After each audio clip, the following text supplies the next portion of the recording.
Cek. Baik. Selamat sore. Suara saya terdengar jelas? Baik. Bismillahirrahmanirrahim. Assalamualaikum warahmatullahi wabarakatuh. Selamat sore Sobat Live IG, Sobat Reja Selindo. Pada sore hari ini mungkin ada dari teman-teman sejawat, profesor, dokter, spesialis, dokter umum, tenaga kesehatan, baik perawat, bidan maupun para praktisi, peneliti di bidang stem cell. Selamat sore, salam sejahtera untuk kita semua dimanapun teman-teman berada di seluruh Indonesia, bahkan mungkin ada yang live dari luar negeri saat ini. Selamat datang di live IG series Road to PIT Reja Selindo, pekan ataupun pertemuan ilmiah tahunan Perhimpunan Seminar Dokter Rekayasa Jaringan dan Terapi Sel Indonesia atau Reja Selindo, yang insya Allah akan dilaksanakan pada 30 November nanti rangkaiannya, dan 4 sampai dengan 7 Desember 2024. Baik, sore hari ini serial ketiga live IG yang sudah dilaksanakan beberapa minggu terakhir menyambut PIT Reja Selindo tahun 2024 ini. Dan sore hari ini kita akan kedatangan dua orang tamu istimewa yang insya Allah nanti akan bergabung bersama kita. Yang pertama adalah Dr. Tabita Prajasari, spesialis ortopedi, magister kedokteran klinik, dan yang kedua adalah Dr. Heri Suroto. Ini mungkin sudah cukup familiar bagi kita di dunia stem cell, Bapak yang mengikuti, yaitu Dr. Suroto, spesialis ortopedi, konsultan, subspesialis tangan, leher, bedah, mikro. Selamat datang Dr. Heri, ya, sudah bergabung. Selamat datang Dr. Selamat sore. Selamat sore. Terima kasih Dok sudah meluangkan waktunya di sela-sela kesibukan sore hari ini, Dok. Sudah sampai rumah, Dok? Sudah. Atau masih di rumah saya? Sudah. Sudah meluangkan waktunya di weekend bersama kita. Baik, yang kedua nanti kita akan bersama dengan Dr. Tabita Prajasari, spesialis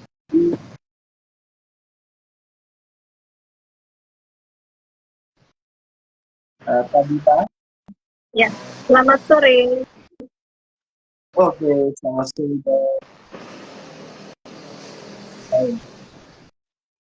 Mohon izin, Dok, sore hari ini kita akan bersama-sama untuk ya santai mungkin, Dok. Jadi karena izin ini kita diminta oleh teman-teman panitia berbagi terkait dengan khususnya gitu ya, khususnya isu banking dan isu engineering yang insya Allah nanti akan diadakan di Surabaya, Dok, ya, insya Allah tanggal 30 November 2024 ini. Lalu dan ini merupakan rangkaian dari pertemuan ilmiah tahunan dari Reja Selindo yang nanti rangkaiannya akan dilaksanakan tanggal 4 sampai 30 November tentunya untuk institusi ini, dan nanti tanggal 4 sampai 7 Desember 2024 ini dijalankan. Baik Dokter, mohon izin sambil mungkin kita belum keluar di tangan saya. Kita ngobrol dulu Dokter Heri, mohon izin untuk berbagi semangatnya, berbagi kepada kita semua. Barangkali ada yang sudah cukup mendalami atau bahkan mungkin ada yang baru mendengar terkait dengan isu engineering dan isu banking ini.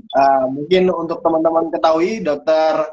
Heri ini merupakan former presiden periode sebelumnya dari APASIBI, yaitu Asia Pasifik Banking. Allah luar biasa sekali, sangat mendalami, dan penelitian-penelitian beliau cukup banyak. Ini kalau teman-teman yang baru tahu, beliau salah satu yang telah berhasil menyambung saraf yang putus, Dong, ya. Masya Allah. Jadi menggunakan engineering dengan stem cell, ini potensi-potensi yang kita secara nalar tidak mungkin, tetapi kita bisa mewujudkan, memberikan harapan untuk kualitas hidup kita. Baik Dokter, mohon izin Dok, mungkin sambil kita diskusi Dok, ya, terkait dengan tisu engineering dan tisu banking ini Dok, mungkin boleh mohon untuk dijelaskan Dok, bagaimana sebenarnya maksud dari tissue engineering dan tissue banking ini dok? Apa bedanya dengan stem cell ataupun apa kaitannya dengan stem cell? Monggo dokter. Terima kasih. Kembali lagi saya sampaikan salam sehat ya, Dr. Rahman dan Dr. Tabita dan teman-teman dari Reja Silindu ya, dan kita semua pada sore hari ini ya. Nah, seperti apa yang disampaikan Dr. Rahman ya, tissue banking atau tissue engineering dan tissue engineering. Jadi namanya saja jaringan ya. Maka kalau kita melihat apalagi kondisi saat ini ya, terutama di era saat ini kita melihat banyak sekali kejadian-kejadian, apakah itu kecelakaan, apakah itu penyakit, infeksi atau tumor, di mana pada saat kejadian itu mengalami kerusakan, sehingga katakanlah kecelakaan ya, ada kecelakaan sampai tulang patah, bahkan bukan hanya patah tetapi hilang. Nah, di situ ada diperlukan jaringan. Sebab kalau dengan prostesis atau katakanlah alat untuk pengganti sendi, itu tetap ada keterbatasannya. Tetapi kalau yang hilang jaringan tulang, maka ya kita harus mencoba untuk penggantinya yaitu jaringan tulang. Gitu. Bukan logam, ya. Nah, disitulah kita ada berdasarkan kebutuhan yang semakin lama semakin banyak, sehingga tissue banking itu kita bisa menyimpan, tetapi pengertian menyimpan bukan hanya kita simpan di lemari, bukan, tetapi diproses dulu supaya jaringan yang kita simpan apakah tulang, apakah kulit, apakah tendon, ya, atau mungkin juga kornea atau apa. Jadi prinsip jaringan manusia itu bisa kita simpan, tetapi pada waktu kita simpan tentunya kita melakukan satu pemrosesan untuk memastikan bahwa jaringan itu aman, yaitu tidak ada kontaminasi dari kuman penyakit, ya, dan jaringan itu bermutu sehingga masih bisa dipakai lagi. Sehingga disinilah peran daripada bank jaringan atau tissue banking. Nah, mengenai tissue engineering itu kalau kita bilang rekayasa jaringan, sehingga supaya betul-betul jaringan itu bukan hanya sebagai jaringan tulang yang mati, tetapi tulang yang ada satu proses kehidupan. Nah, disitulah peran daripada rekayasa jaringan. Demikian Dr. Rahman. Ya, matur nuwun Dr. Heri, luar biasa. Jadi secara gambaran besar tadi sudah disampaikan ya, Bapak Ibu sekalian yang hadir di live IG sore hari ini, bahwa tissue bank adalah penyimpanannya dan untuk tissue engineering adalah rekayasa jaringan, dan ini sangat diperlukan dokter untuk proses terapi nantinya. Dan teman-teman yang ingin tahu lebih lanjut tentunya nanti akan belajar lebih dalam di tissue bank Surabaya dok ya. Yang ingin tahu lebih lengkap nanti kalau dijelaskan dalam live IG ini nggak cukup 5 seri mungkin dok ya. Nah, ini nanti ya hadir silakan untuk mendaftar. Dan untuk hari ini, ini teman-teman panitia mengingatkan ada potongan diskon untuk pendaftaran sore hari ini, dan untuk yang penanya terbaik juga nanti dapat diskon khusus katanya. Baik, terima kasih. Mohon izin menyapa Dokter Tabita, dokter. Sudah aman dok ya? Aman, aman. Siap dokter, selamat sore. Layar desain yang di ISS. Selamat sore dokter Tabita. Hari ini kita juga berdiskusi kedatangan praktisi dan juga yang sudah dalam terkait dengan stem cell. Nah, Dokter Tabita ini kalau tidak salah mendalami di bidang scaffold juga dari amniotik membran. Ini nanti yang ingin bicara ataupun diskusi lebih dalam bisa hadir di workshop tissue banking dan tissue engineering. Tetapi sore hari ini kita akan mengulik sedikit terkait dengan tema tersebut. Boleh sedikit dibocorkan nggak dok? Apa kegiatan ataupun rangkaian dari workshop tissue engineering dok? Dan tissue banking yang ada di Surabaya nanti dokter. Monggo dokter. Ya, jadi nanti akan ada workshop tissue banking dan tissue engineering yang diadakan di RSUD Dr. Sutomo di gedung diagnostik centernya tepatnya. pada hari Sabtu tanggal 30 November 2024, yang acaranya, kegiatannya awalnya akan dimulai dengan rangkaian pemaparan, ya, seperti semacam seminar, pemaparan-pemaparan mengenai keilmuan terbaru di bidang tissue banking dan tissue engineering. Kemudian akan dilanjutkan dengan workshop ini ada dua nantinya.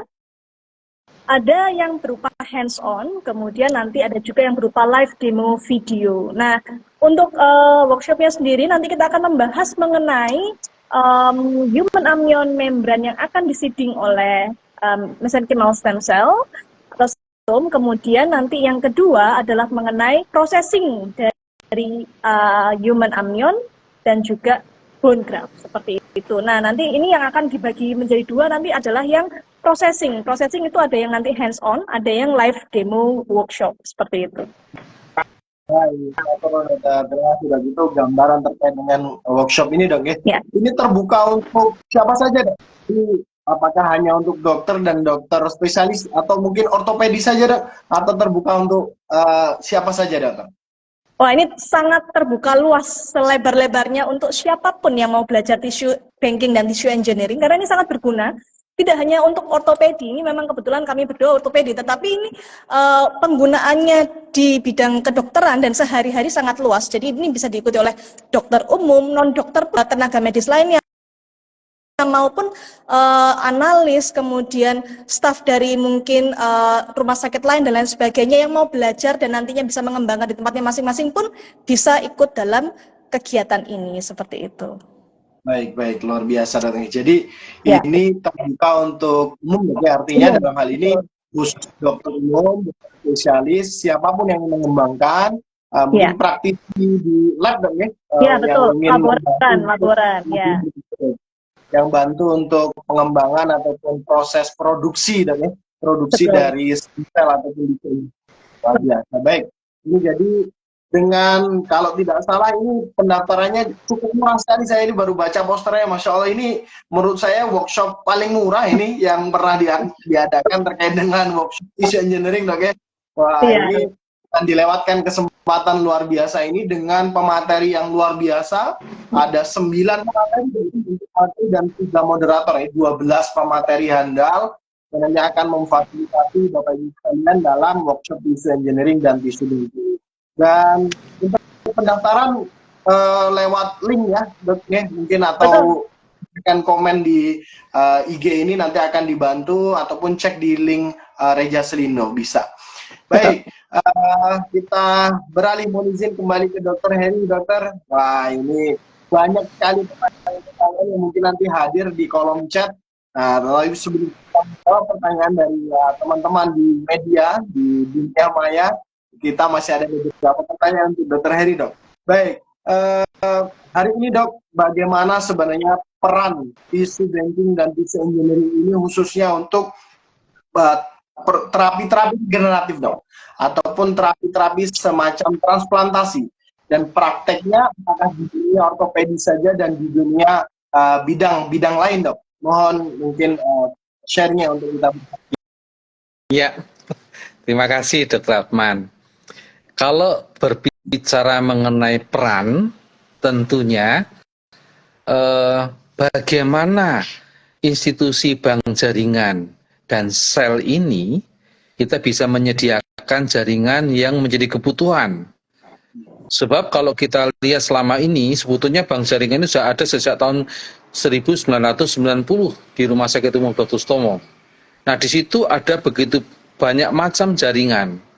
Mulai dari jaringan tulang, amnion membran seperti yang tadi disampaikan Dr. Tabita, jaringan tendon, dan demikian juga jaringan fascia, ya. Kemudian sedang kita kembangkan kulit, pembuluh darah, saraf, ya. Nah, kembali lagi mengenai workshop ini, sebetulnya seperti yang disampaikan Dr. Tabita, kita tidak hanya mengundang dokter ortopedi, tetapi karena saya sebagai guru, sebagai dosen, ada begitu banyak mahasiswa S2 ataupun S3 yang akan mengembangkan produknya, apakah itu graf untuk tulang, apakah itu graft untuk pembuluh darah, apakah graft untuk saraf, apakah juga produk untuk wound dressing, apakah juga produk untuk mengganti jaringan yang lain, ya. Sebetulnya mahasiswa pun S2, S3, S1 kalau perlu itu juga bisa mengikuti workshop ini. Karena apa? Di workshop ini kita akan memaparkan, ya, memaparkan bagaimana jaringan-jaringan itu diproses, ya. Ada jenis yang diproses secara freeze drying atau beku kering. Tentunya di dalam proses itu kita memastikan bahwa tidak ada kontaminasi, tidak ada selnya lagi, ya. Dan apabila dipakai itu bisa bermanfaat, maka sebetulnya bukan hanya jaringan yang existing ada saat ini, tetapi pengembangan yang akan nanti dibuat itu pun juga bisa memberikan insight. Oh, ternyata diproses secara beku kering, oh diproses secara deselulorisasi, oh diproses secara fresh frozen, ya. Nah, jadi di sini adalah bukan hanya, sekali lagi, bukan hanya dokter ortopedi, tetapi untuk mahasiswa S2, S3 yang akan mengembangkan produk jaringan pun juga sangat mungkin untuk kita bisa menyediakan wacana untuk belajar, bahkan bagaimana kalau tadi dibilang hands on itu kita melihat bentuk tulangnya, melihat bentuk amnionnya, atau juga melihat bentuk kulitnya, atau melihat juga bentuk tendonnya. Nah, itu ada, makanya memang pelaksanaannya itu ada di rumah sakit karena supaya kita bisa melihat langsung jaringannya. Demikian, Dr. Rahman. Baik. Terima kasih Dr. Heri, luar biasa sekali. Jadi kami highlight bahwa ini tidak tertutup hanya untuk teman-teman dari ortopedi, tetapi juga akan diberikan gambaran terkait dengan proses produksi dan juga proses penyimpanan, dok, ya, khususnya tissue engineering, yang mana ini akan disimpan sebelum digunakan untuk terapi. Tadi ingatan, dok, ya. Dan ini nanti teman-teman bisa melihat secara langsung karena ini pelaksanaan workshopnya di rumah sakit, dan ini menarik sekali. Tadi sempat juga disinggung oleh Dr. Tabita, mungkin kita akan kembali ke Dr. Tabita, bahwa ini bisa menjadi referensi untuk diadopsi, untuk dikembangkan di institusi masing-masing. Ya. Artinya, begitu dong, ya. Nah, ini mungkin bisa sedikit diberikan gambaran, dokter. Nanti bagaimana proses, barangkali teman-teman yang hadir nanti ingin mengembangkan di institusi masing-masing, dan dampak mungkin kolaborasi tadi, peran dari apakah ada hanya rumah sakit atau bahkan kita bisa menggandeng industri dari farmasi ataupun dari tempat produksi yang lain, dokter. Monggo, Dokter Tabita, mungkin ada sedikit gambaran untuk kita. Ya, benar sekali bahwa kita sekarang hidup di era zamannya kolaborasi. Kita seringkali tidak bisa berdiri sendiri mengerjakan semua sendiri. Kita perlu kolaborasi untuk benar-benar membuat sesuatu itu sangat berkembang. Nah, begitu juga untuk bank jaringan seperti ini yang di RSUD Dr. Sutomo ini satu-satunya bank jaringan dan sel yang ada di Indonesia. Untuk itu kenapa kita mau membuka edukasi yang seluas-luasnya? Karena pertama selalu harus dimulai dengan adanya ilmu pengetahuannya. Kita punya pengetahuannya, manpowernya dilengkapi oleh pengetahuan, oleh skill. Itu kenapa ini perlu sekali untuk diikuti. Karena itu tadi kita yang pertama nggak akan bisa mengembangkan kalau nggak punya ilmu dan skillnya. Jadi kita perlu ilmu dan skill, kemudian kolaborasi bisa menggandeng memang salah satunya adalah industri. Di mana industri dan tissue engineering ini kalau digabungkan memang akan menjadi suatu percepatan untuk pembuatan produk-produk yang ada. Jadi yang pertama bisa membuat percepatan produk dan kemudian hilirisasi dari produk sehingga produk-produk ini dapat lebih mudah diakses oleh masyarakat luas. Karena sebenarnya memang kebutuhannya sendiri sudah terbukti sangat banyak di seluruh Indonesia. Bank jaringan sendiri di Rumah Sakit Dr. Sutomo sudah banyak mengirim produk-produk kami dari bovine amnion maupun bone graft ke berbagai kota dan bahkan berbagai pulau, nggak hanya di Pulau Jawa, tetapi juga dari Pulau Sumatera, di Lampung sampai Aceh ada kita ada mengirim ke sana, di Kalimantan, di Sulawesi, bahkan di Bali Nusa Tenggara dan sampai ke Papua. Jadi memang kalau kita lihat kebutuhannya sebenarnya banyak seperti itu. Terima kasih sekali. Jadi dari workshop ini kita berharap gitu ya bisa terdapat ataupun terjalin komunikasi untuk kolaborasi agar pelayanan stem cell khususnya di bidang tissue engineering ini bisa tersebar ke seluruh Indonesia begitu dok ya. Baik. Iya. Luar biasa sekali, dan ini harapannya menjadi sesuai dengan tema PIT Rija Selindo tahun ini, yaitu Beyond Stem Cell, Where Are We, gitu, sampai mana kita gitu ya, di mana posisi kita hari ini. Dan ini sekali lagi harapannya bisa mendorong semangat bagi teman-teman yang sedang mendalami dunia stem cell, khususnya di tissue engineering. Kita bisa bersama-sama berkolaborasi untuk memajukan dunia Rija Selindo dalam hari ini, rekayasa jaringan dan terapi sel Indonesia. Baik, terima kasih Dr. Tabita. Kita akan kembali ke Dr. Heri, dok. Baik, Dr. Heri sudah sangat malang melintang sekali di dunia tissue engineering dan tissue banking, dok ya.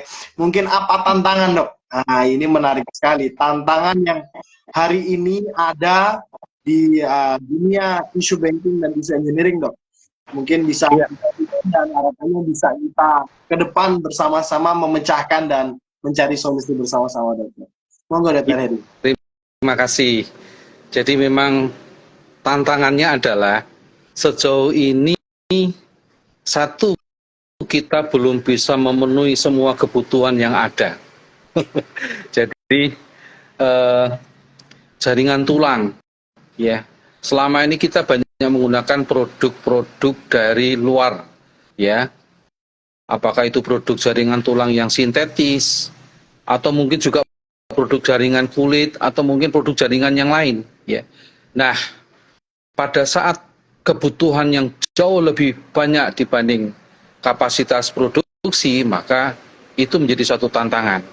Nah, inilah kita terus berupaya bagaimana tantangan itu bisa kita atasi, bahkan kita bisa penuhi, ya. Nah, harapannya adalah seperti yang juga disampaikan Dr. Tabita tadi, kita Bank Jaringan juga tidak bisa bekerja sendiri. Nah, tentunya kita perlu kolaborasi dari mungkin katakanlah masyarakat yang akan mendonorkan jaringannya. Karena sejauh ini juga sudah ada beberapa orang, dulu 84, bahkan sekarang sudah sampai 102 kalau nggak salah, itu datang ke Bank Jaringan sewaktu-waktu kandidat itu meninggal, itu mereka sudah siap untuk mendonorkan jaringan tulangnya atau mendonorkan jaringan tendonnya. Nah, sehingga kolaborasi dengan masyarakat, kolaborasi dengan rumah sakit lain.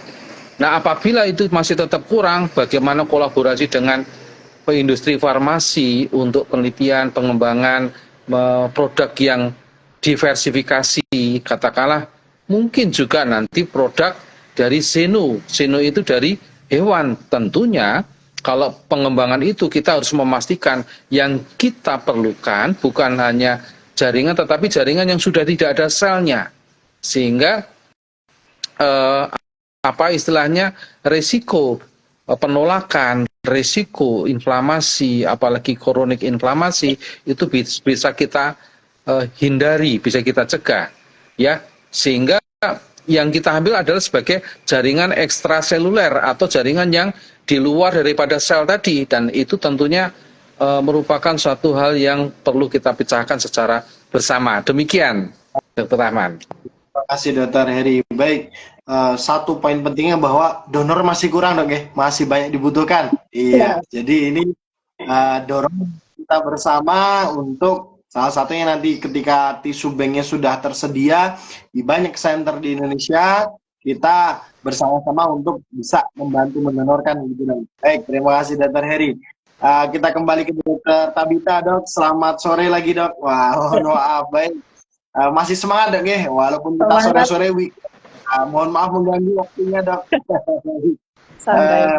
Ya, untuk kaitannya, dok, ini masyarakat baik ini di sini ada beberapa masyarakat awam juga, dalam hal ini bukan tenaga medis, ada juga yang tentunya kita mengajak dari tenaga medis, tenaga kesehatan, bagaimana, dok, memanfaatkan peluang ini.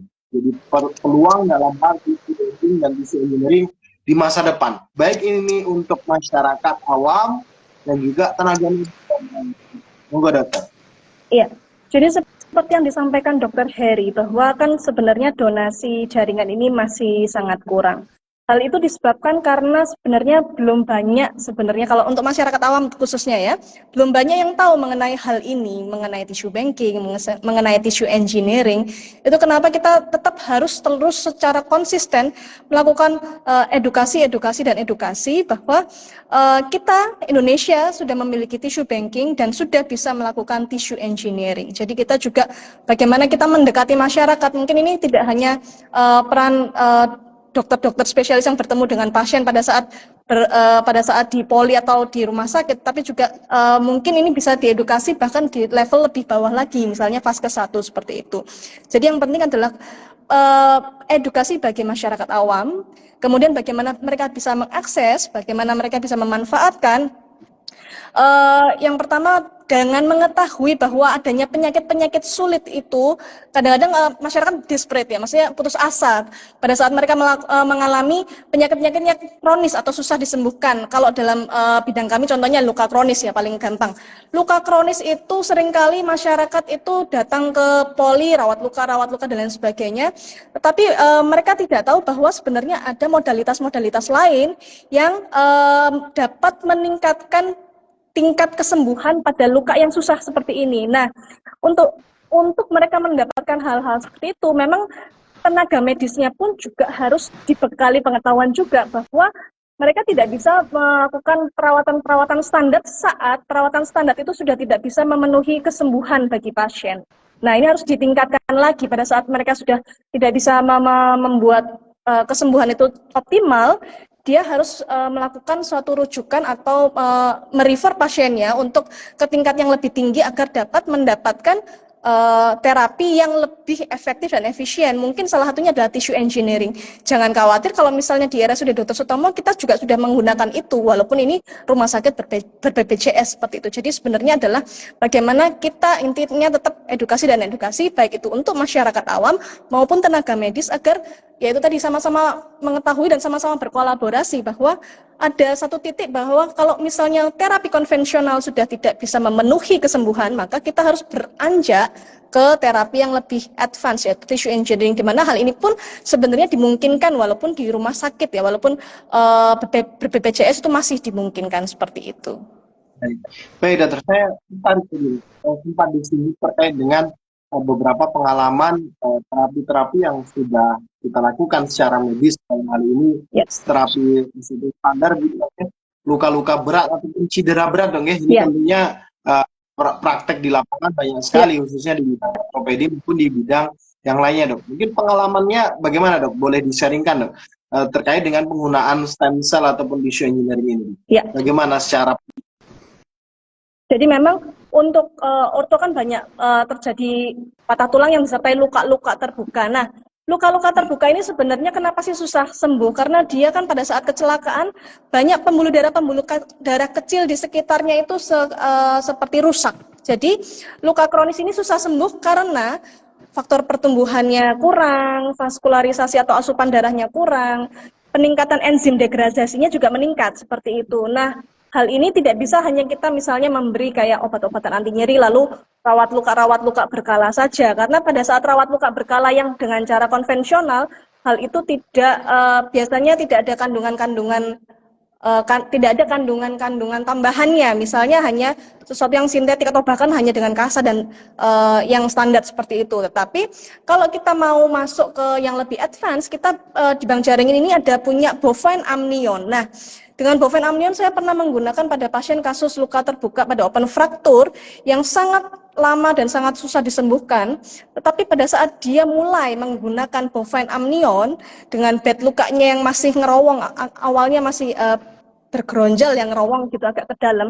Dengan pemberian amnion bovine ini peninggian lukanya itu sangat cepat. Kemudian kalau sudah tingginya hampir rata dengan kulit sekitarnya, lalu pertumbuhan kulit yang mulai normal, pertumbuhan kulit yang menandakan kesembuhan ya, yang kulit-kulit warna pink itu mulai berjalan dari pinggir ke tengah dan itu sangat jika dibandingkan dengan dia yang sebelumnya sudah mengalami beberapa kali perawatan itu sangat cepat hasilnya kalau misalnya dibandingkan dengan terapi standar. Jadi memang di sini biomaterial itu sangat berpengaruh, terutama kalau nanti biomaterialnya bisa kita boost lagi dengan tissue engineering, misalnya dengan bovine amnion yang diseeding dengan secretum atau stem cell. Nah, ini sedang dalam pengembangan dan penelitian ke arah sana seperti itu.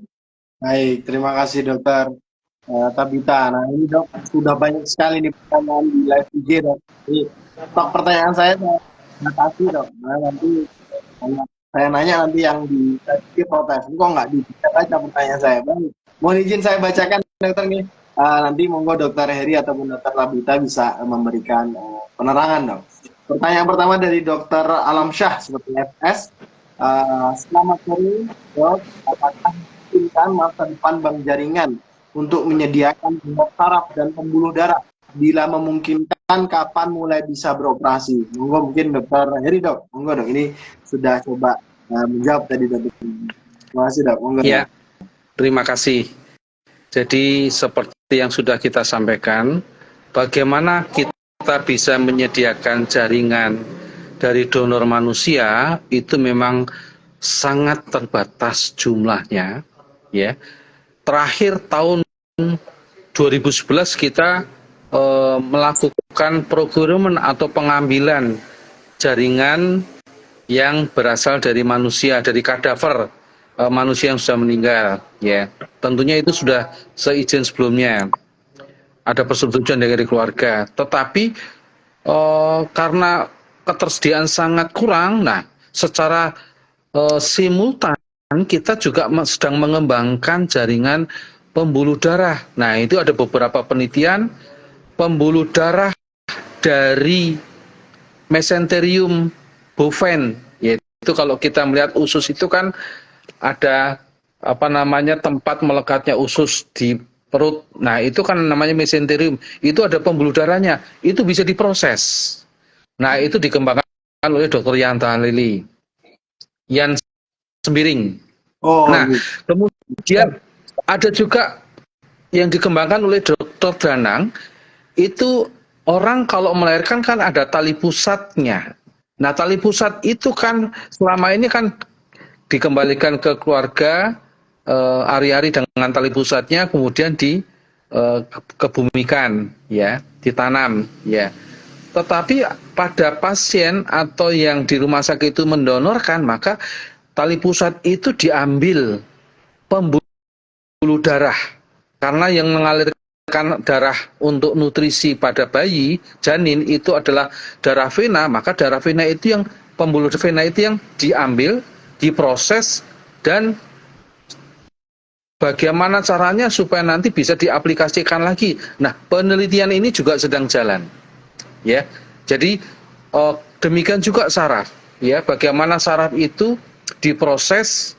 Jadi tadi disampaikan Dr. Rahman, bukan hanya disimpan, tetapi diproses untuk memastikan bahwa jaringan itu aman, jaringan itu bermutu, sehingga seperti betul-betul jaringan pembuluh darah, karena memang itu kita berasal dari alam, dari pembuluh darah, atau seperti jaringan saraf, karena ini juga memang itu jaringan saraf, tetapi dari donor yang lain. Nah, di proses itulah, maka nanti hasilnya dipastikan tidak ada kontaminasi, kemudian dia bermutu sehingga dia bisa berfungsi menggantikan jaringan yang hilang tadi, apakah saraf ataukah pembuluh darah, dan harapannya nanti bisa dipakai kembali. Sebab selama ini kalau diperlukan jaringan pembuluh darah, misalkan pada orang yang mengalami kecelakaan sehingga ada satu segmen pembuluh darah yang hilang, ada satu segmen saraf yang hilang, itu kita ambil spare part itu dalam tanda petik itu dari bagian lain di tubuh kita.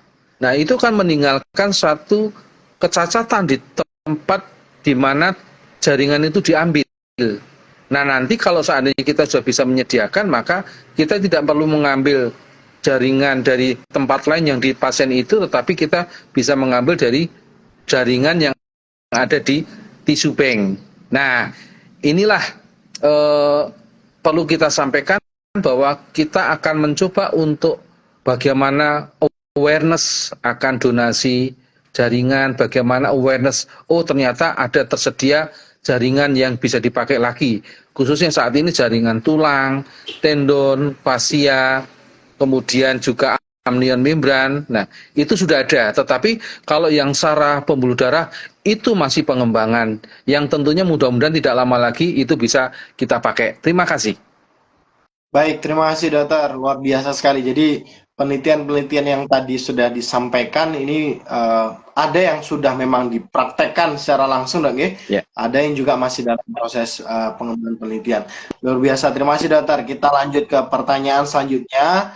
Ini dari Naifa Dea. Apakah pada workshop ini akan ada contoh pengaplikasian pada indikasi penyakit di setiap bidang spesialisasi kedokteran? Mungkin dokter Tabita bisa memberikan keterangan, dok.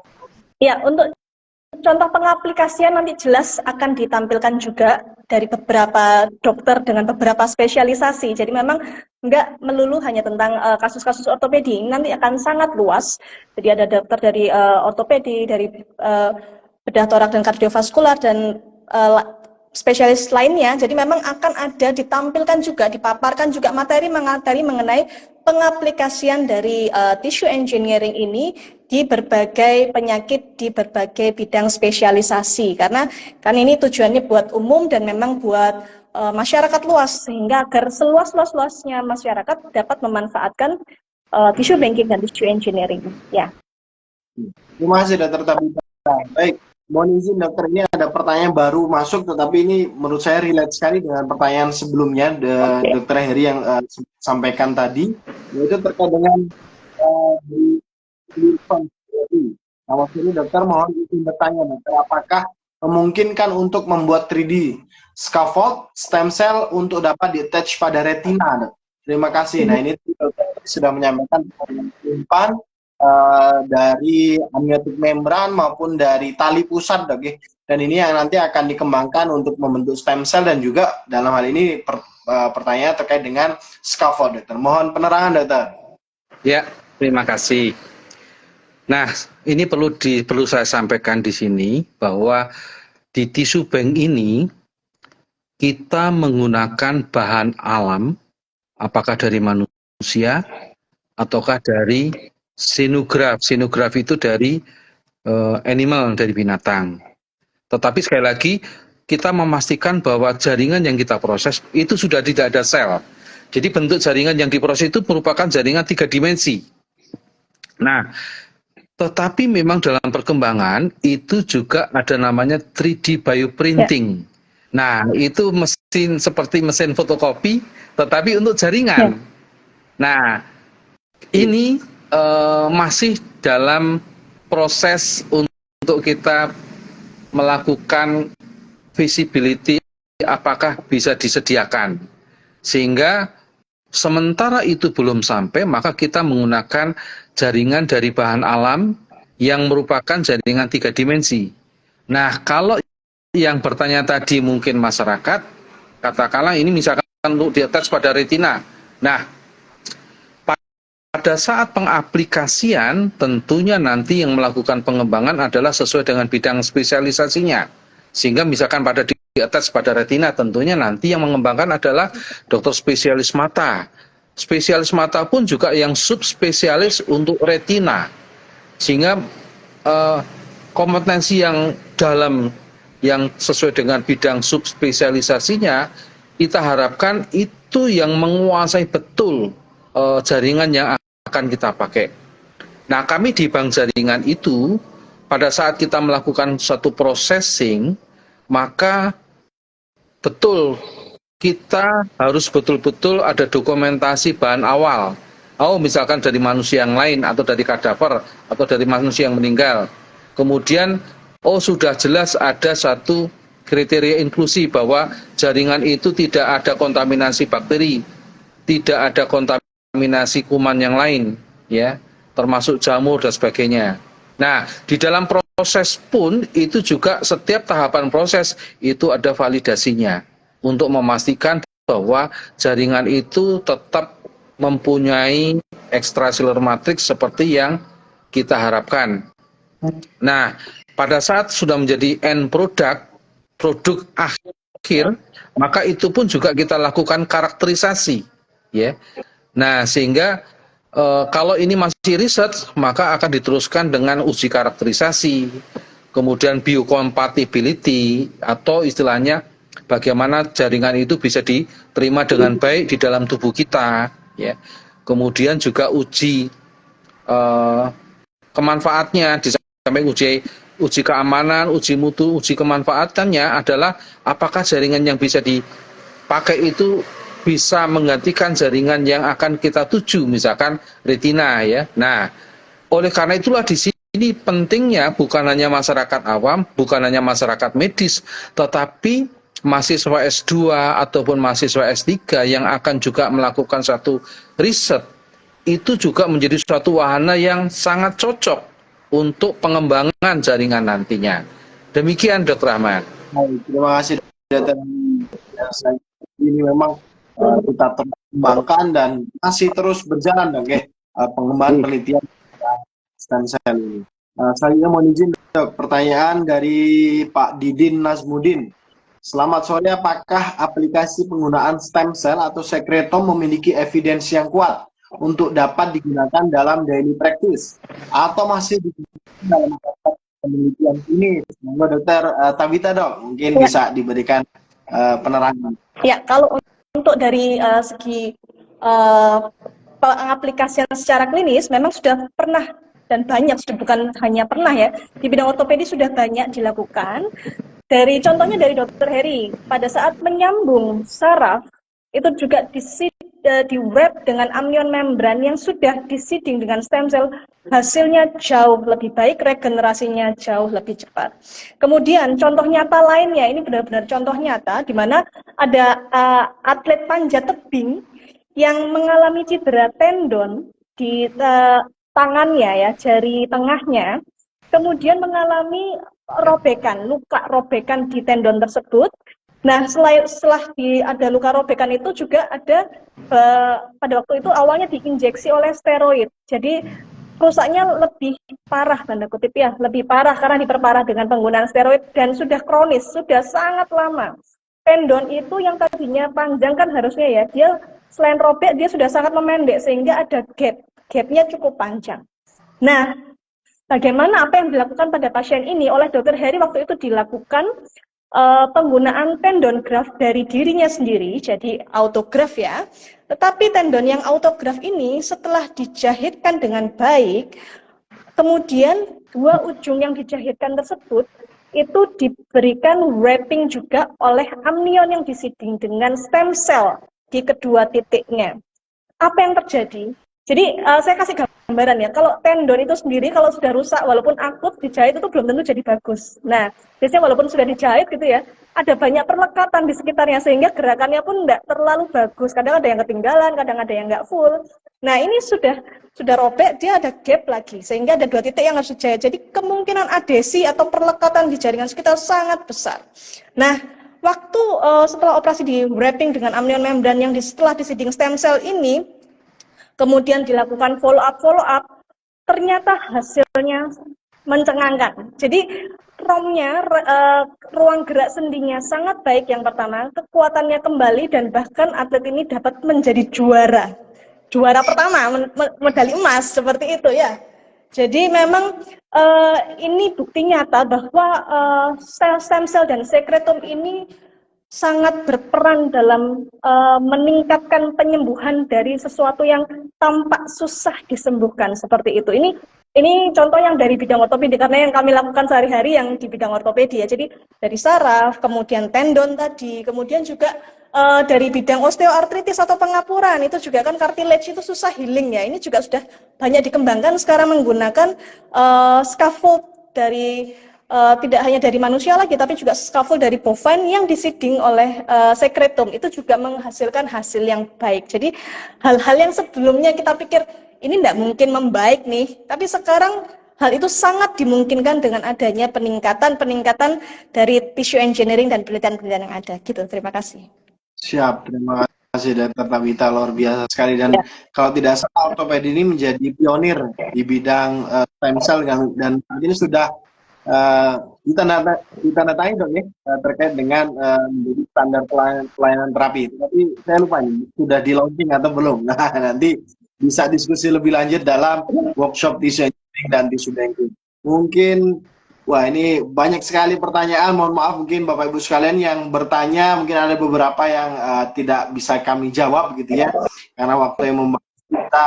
Masih beberapa lagi pertanyaan dari Yanas, Dr. Yanas seperti ini. Dok, apakah lesi pada otak bisa tersambung lagi pada kasus multiple sclerosis sepertinya, Dok? Monggo mungkin ada pengalaman ataupun dari teman sejawat yang lain, Dok.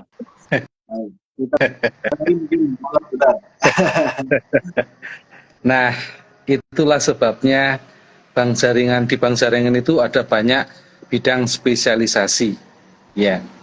Sehingga tentunya saya tidak bisa menjawab pertanyaan yang terkait dengan saraf pusat. Ada dokter bedah saraf, ada dokter neurologi, ya. Tetapi saya yang di bidang bedah mikro, di mana saya menyambung saraf tepi, ya, anggota gerak apakah di tangan ataukah di kaki yang mengalami kelumpuhan, yang akhirnya kita lakukan yang sudah secara sekilas disampaikan Dr. Tabita tadi, itu sangat memberikan hasil yang di luar dari ekspektasi kita. Karena apa? Selama ini kalau tanpa adanya pendekatan rekayasa jaringan atau tanpa pendekatan nerve tissue engineering, maka hasilnya itu paling kuat hanya motorik 4. Atau kalau kita lihat gradasi kekuatan otot itu yang paling kuat normal itu 5. Tetapi 4 itu sudah cukup kuat, sudah cukup fungsional. Cuma memang harapannya kan bisa sampai 5.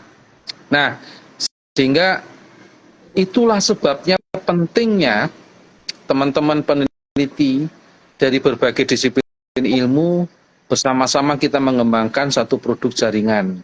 Bukan hanya jaringan, tetapi juga rekayasa jaringan. Ya.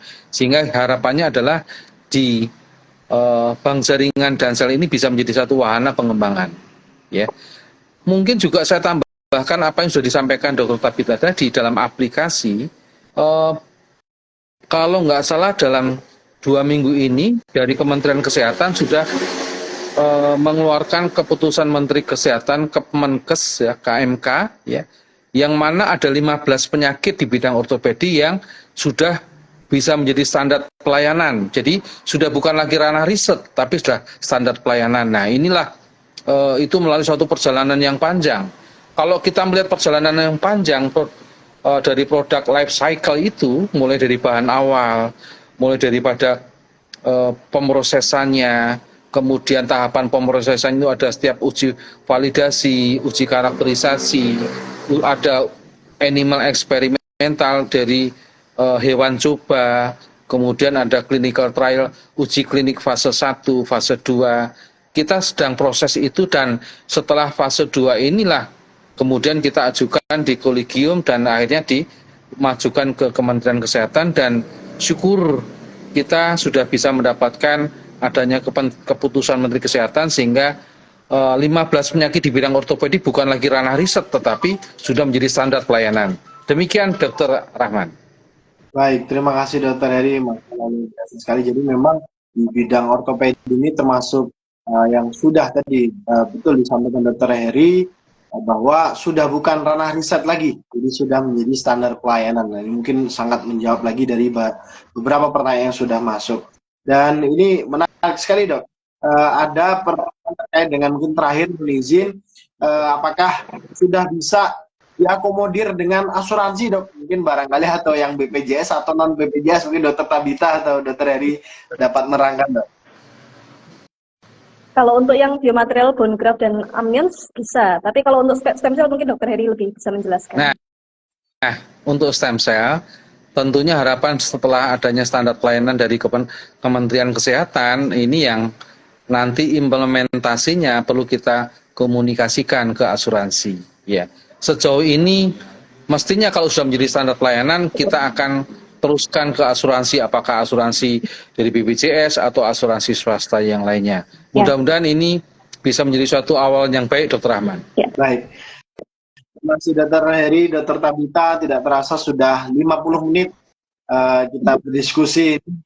Ini kalau di live IG hanya terbatas maksimal 1 jam, nanti di atas 1 jam tidak bisa disimpan kata panitia. Wah, ini bahaya juga ini. Baik, sekali lagi mohon maaf bagi Bapak Ibu, dokter spesialis, teman sejawat yang lain, tenaga kesehatan maupun masyarakat awam, pertanyaan yang belum bisa terjawab, karena nanti bisa langsung hadir gitu ya di workshop issue banking dan sharing yang akan dilaksanakan pada 30 November 2024. Dan jangan lupa ini merupakan rangkaian dari pertemuan ilmiah tahunan atau PIT Reja Selindo, perhimpunan seminar rekayasa jaringan bagi dokter dan terapi sel di Indonesia. Di Reja Selindo itu kepanjangannya. Jadi sekali lagi yang akan dilaksanakan pada tanggal 4 sampai 7 Desember gitu. Ini di Jakarta. Surabaya ini spesial dan jadi agak jauh sendiri gitu ya, supaya nanti dari teman-teman bisa tetap hadir ke Jakarta gitu ya. Jadi tanggalnya 30 November untuk di Surabaya, 4 sampai 7 Desember nanti insya Allah akan dilaksanakan di Jakarta, tepatnya di Hotel Arya Duta, dan ada beberapa juga yang terpisah.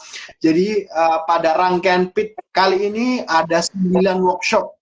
Jadi ada 9 workshop, baik itu untuk dokter umum, ada yang khusus workshop untuk general practitioner, untuk dokter umum, ada untuk masing-masing bidang spesialisasi. Nah, yang kemarin sudah sempat dibahas, ada dari saraf, tadi pertanyaan-pertanyaan terkait saraf, teman-teman bisa bergabung dalam workshop tersebut.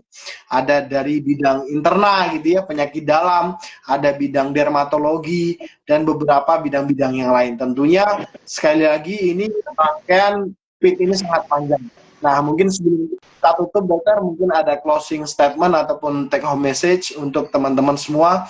Monggo dimulai dari dokter Heri. Oke, terima kasih. Jadi, sebetulnya bank jaringan dan sel ini sudah cukup lama, ya.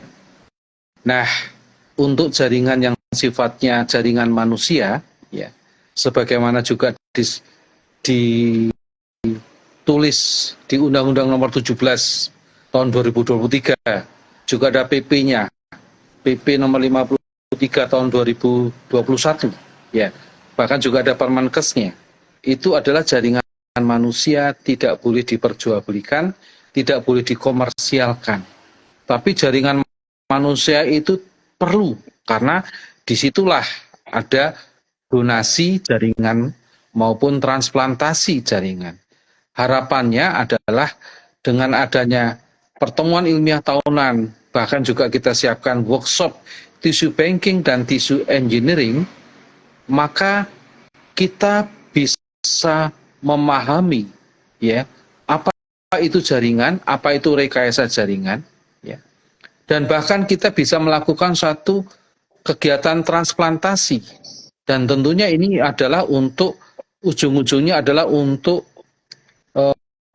pasien, ya. Bagaimana kebutuhan yang saya sampaikan tadi, fenomena kebutuhan jaringan yang sampai saat ini belum bisa kita penuhi sepenuhnya, maka harapannya dengan adanya workshop ini, masyarakat, baik masyarakat medis maupun masyarakat awam itu tahu keberadaan bank jaringan dan sel, dan bahkan tahu bagaimana implementasinya, kegiatan donasi jaringan, kegiatan transplantasi jaringan, dan tentunya harapannya adalah ini bisa untuk kemaslahatan pasien-pasien yang memerlukannya, ya. Memang ujung-ujungnya adalah bagaimana kita bisa memenuhi kebutuhan untuk jaringan yang dari penyakit yang dialami atau cedera yang dialami oleh manusia. Terima kasih. Baik, terima kasih Dr. Heri. Monggo Dr. Tabita. Ya, singkat saja bahwa kebutuhan akan tissue banking dan tissue engineering semakin meningkat, maka segera daftarkan diri Anda. Ya, sudah. Terima kasih Dr. Jadi segera daftar gitu ya, mumpung masih ada slotnya, masih ada ya. Beberapa silahkan teman-teman admin bisa melalui link yang ada di poster ataupun di link dari di bio Reja Selindo. Baik, sekali lagi terima kasih atas segala perhatian bagi teman-teman sejawat sekalian, Bapak Ibu, ada profesor, dokter, teman sejawat, peneliti, praktisi, klinisi, siapapun yang bergelut di bidang rekayasa jaringan dan stem cell, khususnya di Indonesia, mari bersama-sama kita berkolaborasi, kita bekerja sama, baik instansi pemerintah maupun swasta. Nanti juga ada beberapa workshop yang diadakan di center-center penelitian, center-center laboratorium swasta dong. Hari ini kita berkolaborasi sekali lagi, bukan untuk mencari untung saja gitu ya, tidak berfokus pada profit, tetapi kita berfokus bagaimana memberikan pelayanan yang terbaik untuk masyarakat. Ada workshop di Prostem juga, bagaimana produksi sekretom, lalu ada juga regenik untuk dokter umum, dry workshop dan lain sebagainya. Lebih lanjutnya teman-teman bisa tanya ke admin ataupun buka di website Reja Selindo, www.rejaselindo.com. Terima kasih dari saya, dari moderator, mohon maaf apabila banyak kesalahan dan kekurangan. Terima kasih atas segala perhatian. Saya akhiri. Terima kasih Dr. Heri Suroto, terima kasih Dr. Tabita, mohon maaf kalau ada kekurangan dari live IG sore hari ini. Terima kasih pada Bapak Ibu sekalian. Saya akhiri. Assalamualaikum warahmatullahi wabarakatuh. Sampai jumpa. Waalaikumsalam. Salam sehat. Terima kasih. Izin live. Baik, terima kasih dong. Izin live juga. Terima kasih.